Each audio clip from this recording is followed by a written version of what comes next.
Assalamualaikum warahmatullahi wabarakatuh, sahabat Islam semuanya. Mengeringnya sungai Efrat adalah suatu tanda kiamat yang dikabarkan oleh Nabi Muhammad SAW.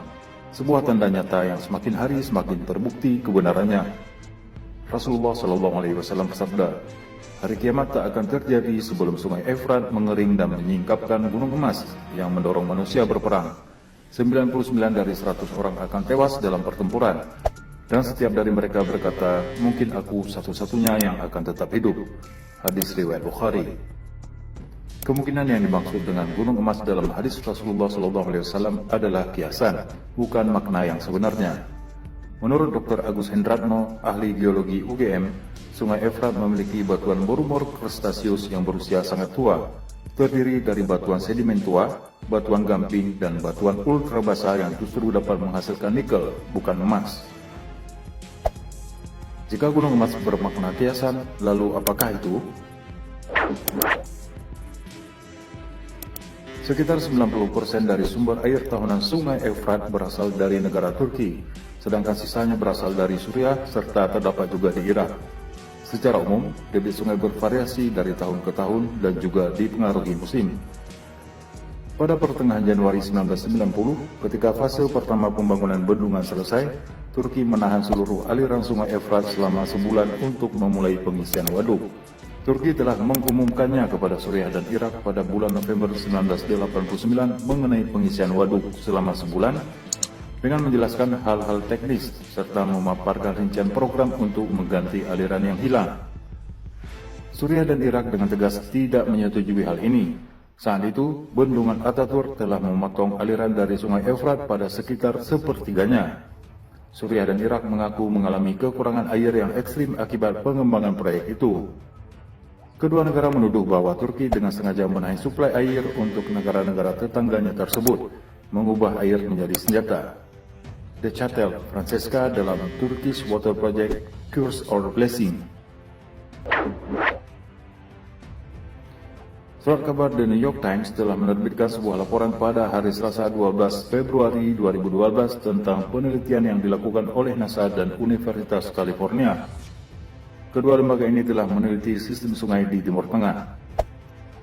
Para ilmuwan menemukan selama 7 tahun terakhir sejak tahun 2003, debit air sepanjang sungai Tigris dan Efrat dari mulai Turki, Suriah, Irak, dan Iran telah kehilangan sebanyak 144 juta kilometer kubik. Artinya sungai ini semakin mengering, ujar Irvin dari NASA dan Universitas California.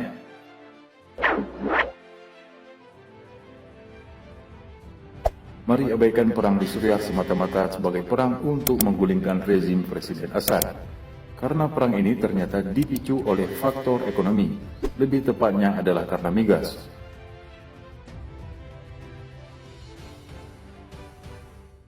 Dikutip dari ANSA, kantor berita Italia, ada rencana untuk membangun jaringan pipa gas alam cair LNG dari Qatar yang tersambung sampai ke Eropa. Pipa tersebut membentang melalui Arab Saudi, Kuwait, dan Irak. Qatar adalah eksportir LNG terbesar di dunia.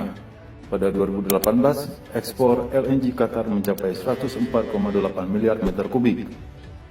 Pipa sudah siap di Turki untuk menerima pasokan gas tersebut. Hanya saja ada penghalang, yaitu Al-Assad. Pada 2009, Al-Assad menolak proposal dari Qatar karena menjaga kepentingan sekutunya, Rusia. Sebut Felix Simonti, pengamat energi seperti dikutip dari ANSA. Mengutip data Eurostat, sekitar 37% pasokan gas di Uni Eropa datang dari negeri beruang merah. Lalu mengapa Iran ikut campur? Karena Bashar Assad sudah bersepakat dengan Presiden Iran saat itu, Mahmud Ahmadinejad, untuk membangun jaringan gas dari Suriah ke Iran.